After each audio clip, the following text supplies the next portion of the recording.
Hello friend, web technology के course की playlist में आज की वीडियो में हम डिस्कस करने वाले हैं यूनिट 3 के पार्ट 3 के बारे में, जिसमें हम डिस्कस करेंगे क्वेश्चन नंबर 7 से लेके क्वेश्चन नंबर 10 तक। इस वीडियो को लास्ट तक जरूर देखिएगा। और हाँ, अगर आप इस पीडीएफ को डाउनलोड करना चाहते हैं तो डिस्क्रिप्शन में लिंक है, आप वहां से जाके डाउनलोड कर सकते हैं। और हाँ, अगर अभी तक आपने इस कोर्स की प्लेलिस्ट को फॉलो नहीं किया है तो जल्दी से फॉलो कर लीजिए, क्योंकि इस कोर्स की प्लेलिस्ट में हमने उन सारे क्वेश्चंस को कवर कर रखा है जो कि प्रीवियस ईयर एग्जाम में पूछे जा चुके हैं और आगे भी पूछे जाने की प्रोबेबिलिटी सबसे ज्यादा है।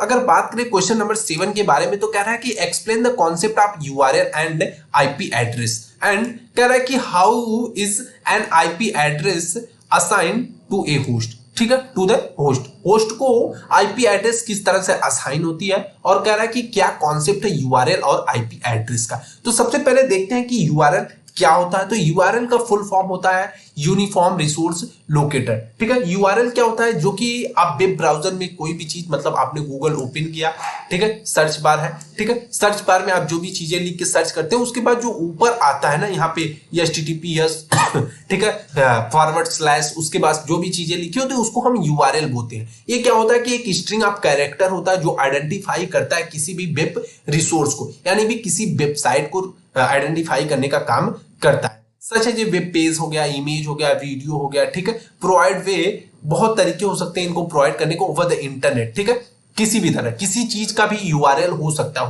किसी वीडियो का हो, किसी इमेज का हो, वेब पेज का हो, वेबसाइट का हो, एप्लीकेशन का हो, ठीक है, कुछ भी हो सकता है। तो एक यूआरएल क्या होता है, स्ट्रिंग ऑफ कैरेक्टर होता है जिसका फुल फॉर्म होता है यूनिफॉर्म रिसोर्स लोकेटर। ठीक है, अब आगे अगर हम बात करें कि यूआरएल के बारे में, तो एक यूआरएल क्या होता है, consist of the server part each of which क्या करता है, provide information about the location and identify the resource. जितने भी यूआरएल के पार्ट होते हैं वो क्या करते हैं कि आइडेंटिफाई करते हैं location and identify the resource, मतलब जिस रिसोर्स का हमने क्या यूआरएल डाल रखा है कि वो कहाँ पे चीज स्थित है। तो जितने भी पार्ट होते हैं यूआरएल के अंदर, जैसे HTTPS, ठीक है, ये होता है। तो हाइपर टेक्स्ट ट्रांसफर प्रोटोकॉल, ये चीज हो गया, ठीक है, हाइपर टेक्स्ट ट्रांसफर प्रोटोकॉल हो गया, ठीक है, डेटा ट्रांसमिशन के लिए यूज किया जाता है। और बाकी लास्ट में .com का यूज होता है, वेबसाइट के नाम हो गए, इन सारी चीजों, या फिर कह सकते हैं PDF है, वीडियो, लास्ट में जो भी चीजें यूज होती है हो गया। ठीक है, अब उसके बाद कह सकते हैं here the break down the various component of the type URL के कितने कंपोनेंट उनके बारे में हम डिस्कस कर सकते हैं। सबसे पहले स्कीम्स के बारे में डिस्कस कर ले। यहाँ पे क्या कर रहा है कि indicate the protocol that the being use the access and resource. जैसे यहाँ पे सच है, क्या हो गया है, HTTP हो गया या HTTPS हो गया, हाइपर टेक्स्ट ट्रांसफर प्रोटोकॉल हो गया, hyper text transfer protocol secure हो गया। It is follow the colon and the two forward slash. ठीक है, कॉलन के बाद टू फॉरवर्ड स्लैश का यूज करते हैं। एग्जांपल अगर बात कर ले यूआरएल, तो यहाँ पे क्या हो गया, www.example.com। ठीक है, यहाँ पे क्या हो गया, ए वाला पार्ट हमारा क्या है, स्कीम्स के अंतर्गत आता है। उसके बाद आता है डोमेन। डोमेन क्या होता है कि identify the web server.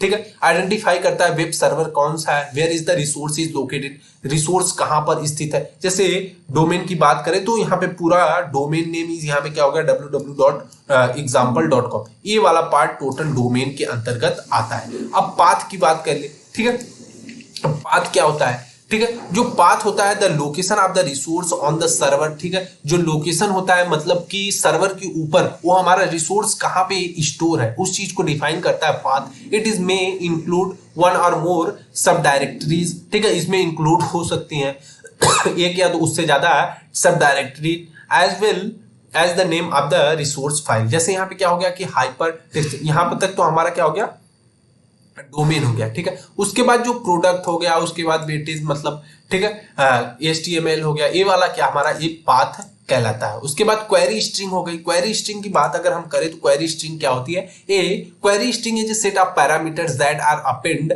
To the end of the URL. अब जो क्वेरी स्ट्रिंग होती है, एक क्या होती है, एक तरह की ऐसी पैरामीटर होती है जो इंड ऑफ द यूआरएल क्या होती है, अपेंड होती है, जुड़ी होती है। ठीक है, उसके बाद कह सकते हैं separate by the question mark, इनको क्वेश्चन मार्क द्वारा सेपरेट किया जाता है। और it can be used to provide additional information to the server. इस सर्वर के बारे में हमें और भी जानकारी देती है कि डेटा कहाँ पे किस तरह से स्टोर है। तो यहाँ पे www.example.com हो गया, यहाँ पे सर्च हो गया, क्यों, ये वाला पार्ट हमारा क्या कहलाएगा यहाँ से, ठीक है, सेपरेट ये वाला पार्ट। क्यू से लेके ये हमारा क्या स्ट्रिंग, क्वेरी स्ट्रिंग कहलाती है। ठीक है, आई थिंक आपको समझ में आएगा। उसके बाद फ्रेगमेंट आइडेंटिफायर हो गया। फ्रेगमेंट आइडेंटिफायर क्या करता है कि ये स्ट्रिंग ऑफ कैरेक्टर होता है, आइडेंटिफाई करता है specific selection of the resource, जो भी स्पेसिफिक सिलेक्शन ऑफ रिसोर्स हो गया, it is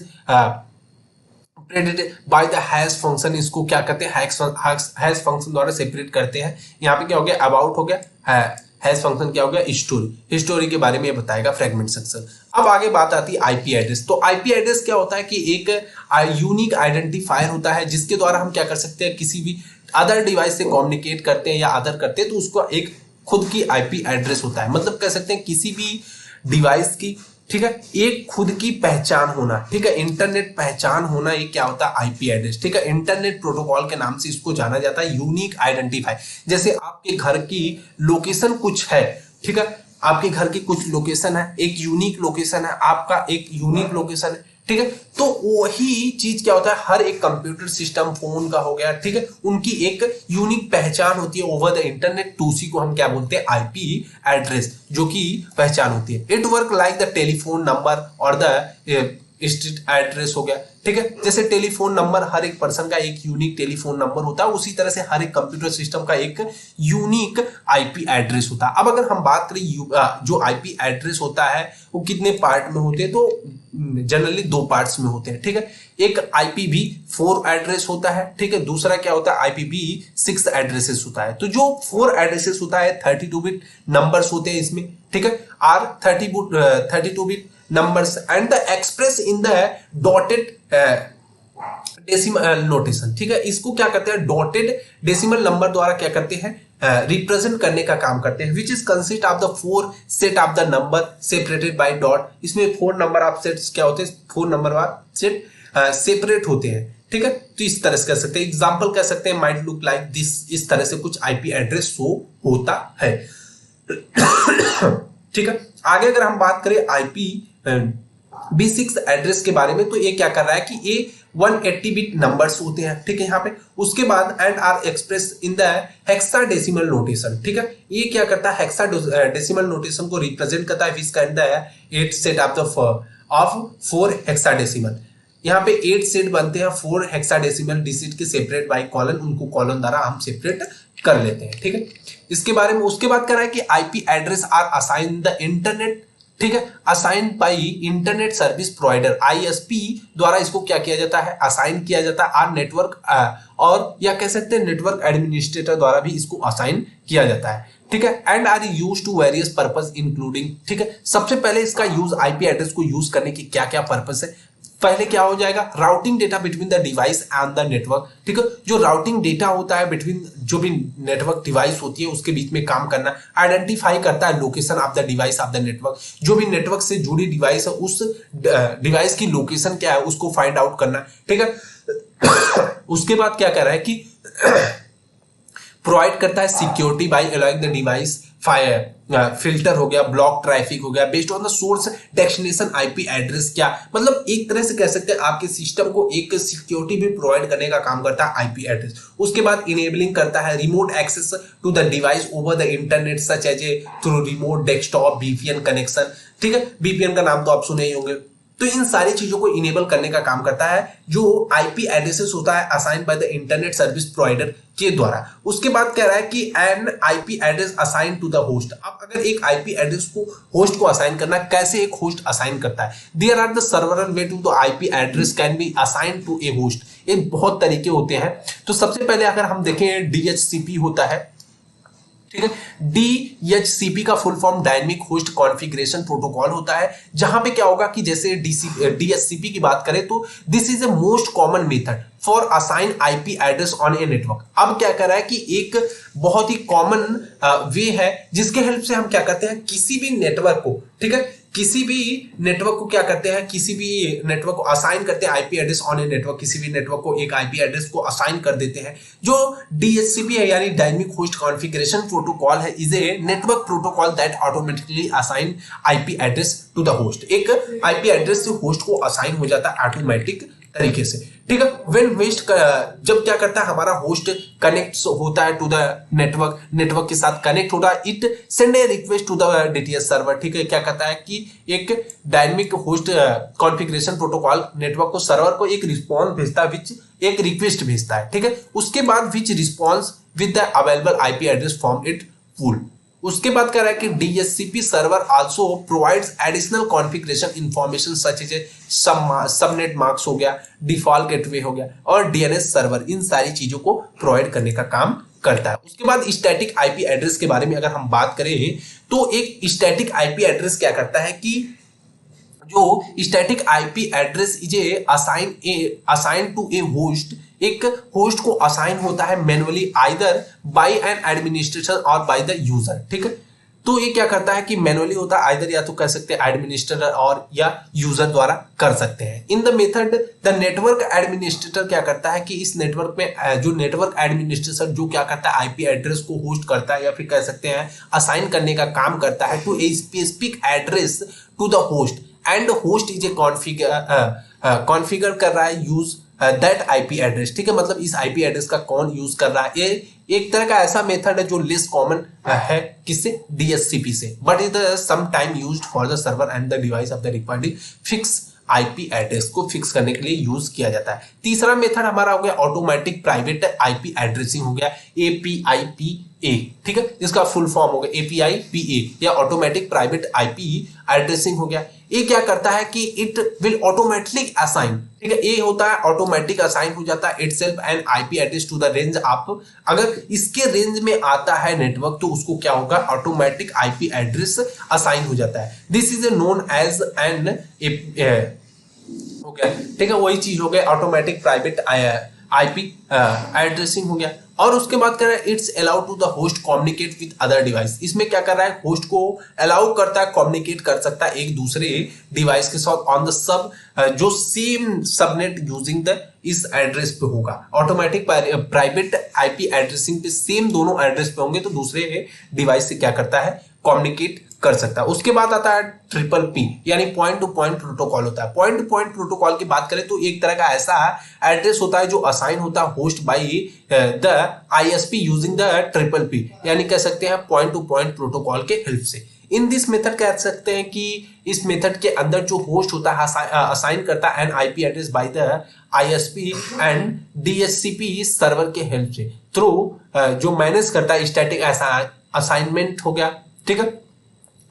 depending on the configuration, उसके कॉन्फ़िगरेशन के हिसाब से हो गया, ठीक है। आगे अगर हम बात करें क्वेश्चन नंबर 8 के बारे में तो कह रहा है कि क्वेश्चन नंबर 8 में हमारा explain internet addressing and how will you identify IP class, ठीक है। और आईपी क्लास को हम किस तरह से आइडेंटिफाई करते हैं इंटरनेट एड्रेसिंग के ऊपर, ठीक है। तो सबसे पहले समझते हैं इंटरनेट एड्रेसिंग क्या होती है। तो इंटरनेट एड्रेसिंग रिफर करता है the method of identify and communicating with device to device on the internet using the IP address, ठीक है। एक ऐसा मेथड होता है जो आइडेंटिफाई करता है और कम्युनिकेट करता है with device on the internet using IP address का यूज करके। आगे अगर हम बात करें दूसरी पॉइंट के ऊपर तो यहाँ कर रहा है कि जो an IP address is a unique identify assign to the each device.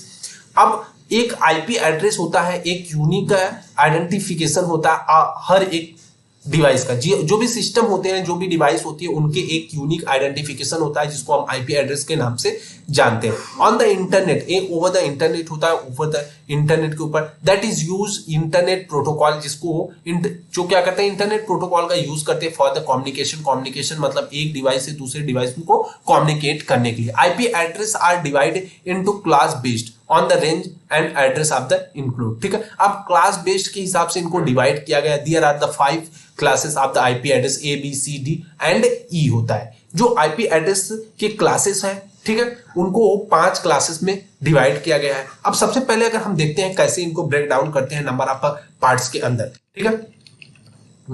तो यहाँ पे सबसे पहले अगर हम बात करें क्लास ए के बारे में, तो क्लास ए के बारे में अगर हम बात करें जो क्लास ए है तो first bit of A class address is always 0। जो क्लास ए होता है उसका पहला बिट जो होता है ऑलवेज 0 होता है। First bit of A class of A class A address is always 0, ठीक है, and the next 7 bits identify the network partition, ठीक है। तो सबसे पहला जो बीट होता है वो असाइन करता है कि क्लास ए का एड्रेस है, ठीक है, ऑलवेज वो 0 होगा। उसके बाद जो नेक्स्ट 7 बिट्स होते हैं वो आइडेंटिफाई करते हैं network partition of the address को पार्टीशन करते हैं। उसके बाद the remaining 24 bits identify the host partition. उसके बाद जो 24 बिट्स हैं आइडेंटिफाई करते हैं host partition of the address, ठीक है। उसके बाद A class A addressing including the address in the range of, इस तरह से इसका रेंज है, यानी 1.0.00, उसके बाद 126 पॉइंट, इसके रेंज में क्लास ए के आईपी एड्रेस आते हैं। अब बात आती है क्लास बी की। क्लास बी क्या कहता है कि first 2 bits are a class B address are always 10, ठीक है, मतलब 10 होगा। जो क्लास बी के अंतर्गत आएंगे उसमें क्या कर रहा है कि फर्स्ट 2 बिट होगा, पहली बिट 1 होगी, दूसरी बिट 0 होगी, ये 2 बिट सेकंड होगी, मतलब ए क्लास में अगर होगा तो 0 होगी पहली बिट, और इसमें सेकंड क्लास में होगी तो पहली बिट 1 और दूसरी बिट 0 होगी, एंड द नेक्स्ट 14 बिट्स, और जो इससे आगे 14 बिट है यानी 14 bits identify the network partition of the address, वो आइडेंटिफाई करती है नेटवर्क ऑफ द पार्टीशन को। The remaining 16 bit identify the host partition of the address, जो और उसके बाद 16 बचती हैं वो क्या करती हैं, host partition of the address को आइडेंटिफाई करते हैं। अब यहाँ पे अगर हम बात कर ले, यहाँ पे क्या कर रहा है कि class B address including the range of 128.00, उसके बाद यहाँ से कुछ इस तरह से होगा। अब बात आती है क्लास 3। क्लास 3 की बात करें तो आइडेंटिफाई करें द फर्स्ट 3 बिट्स जो होता है वो क्या होगा कि क्लास सी का एड्रेस इज ऑलवेज 110 होता है, ठीक है, and the next 28 bit identify the network partition of the address, और 20 मतलब सबसे पहले में क्या था 7 बिट, मतलब कि पहला बिट जो होगा 0 होगा, उसके बाद 7 बिट क्या करेगा, नेटवर्क पार्टीशन को आइडेंटिफाई करेगा। क्लास बी के अंदर पहली फर्स्ट 2 बिट्स क्या होगी, 1 और 0 होगी, और 14 जो होगा 14 नेक्स्ट बिट क्या होगी वो आइडेंटिफाई करेगी नेटवर्क पार्टीशन को। उसके बाद थर्ड में क्या है कि फर्स्ट 3 बिट्स 110 होगी, एंड 21 नेक्स्ट बिट क्या होगी नेटवर्क पार्टीशन को डिफाइन करने के लिए यूज की जाएगी। द रिमेनिंग 8 बिट्स, और जो लास्ट में 8 बिट बच रही है, ठीक है, the host partition of the address class C इधर including the address of the range of address range, कुछ इस तरह से होगा। उसके बाद आता है क्लास डी। क्लास डी की बात करें हम तो क्लास डी में क्या करें कि first 4 bit of D assign the always 1114, ठीक है, मतलब जो फर्स्ट होगा कुछ 3 1 होंगे, उसके बाद 0 होगा। उसके बाद क्लास डी क्या कर रहा है कि use to multicast communication and including the address in the range of 2224.0.0.0, इस रेंज के अंतर्गत आता है। अब आती है बात क्लास ई की। तो क्लास ई में क्या होगा कि आइडेंटिफाई करने की जो फर्स्ट 5 बिट्स होंगे वो 1 1 1 यानी 4 टाइम्स 1 और 0 होगा। E class E address are the reserve है for the future use, the not currently use in on the internet, internet पे यूज अभी नहीं किया जा रहा है, ठीक है। तो आगे अगर हम बात करें आइडेंटिफाई करने के क्लास, तो आप किस तरह से you look the first few bits of the address and the compare the range of the list above, ठीक है, ऊपर की लिस्ट देख के आप किस तरह से कंपेयर कर सकते हैं। देखो सबसे पहली बिट जो क्लास ए होगा उसकी फर्स्ट बिट 0 होगी, ठीक है, उसके बाद सेकेंड बिट की क्या 10 होगी, और सी की क्या होगा कि 110 हो गई, डी की क्या होगा 3 टाइम 1 और 0, तो मतलब 1 इंक्लूड कर दे, कुछ इस तरह से हो जाएगा। एग्जाम्पल के बारे में आप देख लीजिएगा, ठीक है। आगे अब बात करें क्वेश्चन नंबर 9 के बारे में। तो क्वेश्चन नंबर 9 क्या कर रहा है कि क्वेश्चन नंबर 9 कह रहा है कि डिस्क्राइब, यहाँ पे कह रहा है टीसीपी और IP client and server sockets with suitable diagram, ठीक है। सुटेबल डायग्राम की हेल्प से हमें क्या करना है कि TCP IP client server sockets के बारे में डिफाइन करना है। तो इसके बारे में हम देख लेते हैं। जो हमारा TCP IP client server sockets है are use for communication between network device, ठीक है, दो नेटवर्क डिवाइस के बीच में कम्युनिकेट करने के लिए हम क्या करते हैं टीसीपी या आईपी क्लाइंट सर्वर सॉकेट्स का यूज करते हैं। अब ये सॉकेट होता क्या है, ये socket is a software of end point है जो स्टेब्लिश करता है communication link between the two program, दो प्रोग्राम के बीच में कम्युनिकेशन स्टेब्लिश करने के लिए हम क्या करते हैं सॉकेट का यूज करते हैं। एक तरह का सॉफ्टवेयर होता है। उसके बाद जो हमारा टीसीपी प्रोटोकॉल है, एक socket consist of the IP address of the port number, ठीक है, उसके पोर्ट नंबर से लिया जाता है। उसके बाद जो TCP IP client server socket है, work by using the client program, ठीक है, एक वर्क करता है क्लाइंट प्रोग्राम के ऊपर। Initiate connection between the connection compare करता है with the server program, server के प्रोग्राम के, ठीक है। तो आगे अगर हम बात करें, once the connection is establish the client and server can exchange the data with each other. अगर एक बार क्या हो गया, कनेक्शन इस्टेब्लिश हो जाता है, देन अगेन क्या हो सकता है, क्लाइंट और सर्वर डेटा को एक्सचेंज कर सकते हैं बिटवीन अपने में, ठीक है। आगे अगर हम बात करें, जो सर्वर प्रोग्राम होता है, listen the incoming connection from the clients and accept them when the arrive. जब वो अराइव होते हैं वहां पे क्या करता है, कनेक्शन उनका एक्सेप्ट कर लेता है, ठीक है। अब आगे बात करें, here the diagram of the illustrate the client server socket communicate TCP protocol. यहाँ पे क्या हो गया, सबसे पहला हमारा सर्वर हो गया, सर्वर से क्या हो गया, इंटरनेट होता है, इंटरनेट और क्लाइंट हो गया। ये तो पहला पार्ट हमारा है, ठीक है। मतलब कि सबसे पहले क्लाइंट होगा, क्लाइंट इंटरनेट और सर्वर, ये दोनों इंटरनेट के जरिए जुड़े होंगे। जो क्लाइंट साइड सॉकेट होगा उसके पास आईपी एड्रेस होगा, पोर्ट नंबर होगा, और हमारा जो सर्वर साइड होगा उसके पास भी एक अपना खुद का आईपी एड्रेस और एक पोर्ट नंबर होगा, जिससे क्या करेंगे, ये दोनों आपस में कम्युनिकेट कर पाएंगे। अब इन दिस डायग्राम अगर बात कर ले, डायग्राम के बारे में यहाँ पे डिस्क्रिप्शन दे रखा, आप देख सकते हैं, ठीक है। अब बात करें, क्वेश्चन नंबर 10 कह रहा है कि यहाँ पे create a Java program to find out the IP address of your machine, ठीक है। आपके अगर मशीन का IP एड्रेस फाइंड आउट करना है तो आप किस तरह से एक आपको जावा प्रोग्राम लिखना है। हियर आप द सिंपल प्रोग्राम, यहाँ पे क्या है कि प्रोग्राम लिखा गया है, आप इस चीज को देख सकते हैं किस तरह से आप अपने डिवाइस का IP एड्रेस फाइंड आउट कर सकते हैं। अगर आपने इस पीडीएफ को डाउनलोड करना है तो डिस्क्रिप्शन में लिंक है, आप वहां से जाके डाउनलोड कर सकते हैं। और आज की वीडियो में बस इतना ही। अगर वीडियो पसंद आई हो तो लाइक, कमेंट और सब्सक्राइब जरूर कीजिएगा। Thanks for watching the video. Thank you, bye bye guys.